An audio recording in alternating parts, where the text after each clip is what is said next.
Hello everyone, কেমন আছো তোমরা সকলে? আজকে সকালটা এভাবেই শুরু করলাম আর উঠেই একটা কেক খেয়ে নিলাম। আজকে আর বাড়িতে কিছু বানাইনি।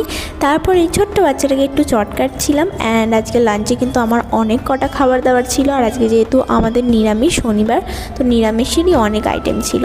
তো যাই হোক, সন্ধে হয়ে গেছিলো। আমি দুপুরবেলা একটা অনেক বড় ঘুম দিয়েছিলাম।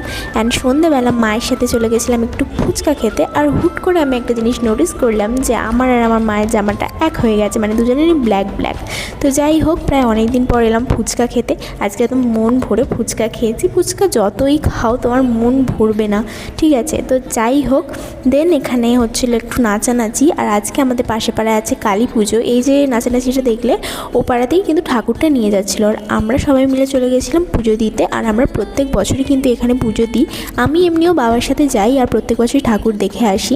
এবছরে বেশ অনেক কটা জায়গায় ঠাকুর দেখেছিলাম। আর এবছর অনেক কটা জায়গায় পুজোও ছিল, যেহেতু এটা মাসের শেষ শনিবার। আর এই মাসটা পুরোই কালী পুজো নিয়েই থাকে। বাট আমার একটাও কালী পুজোর বাড়ির নেমন্তন্ন পড়ে না। মানে অনেকের বাড়িতে হয়, অনেক জায়গায়, মামার বাড়িতে, এর বাড়িতে, তার বাড়িতে হয়। বাট আমার ওরকম কেউই নেই। আমার মামার বাড়ির ওখানে একমাত্র কালী পুজোর সময় কালী পুজো হয়। দেন এখানে মিমি এই ছোট্ট গপুটাকে নিয়েছিল কোলে। আর কি সুন্দর ছিল গোপালটা, তাই না? অ্যান্ড দেন আমরা সবাই মিলে টোটো করে বেরিয়ে গেছিলাম একটু আশেপাশে ঠাকুর দেখতে।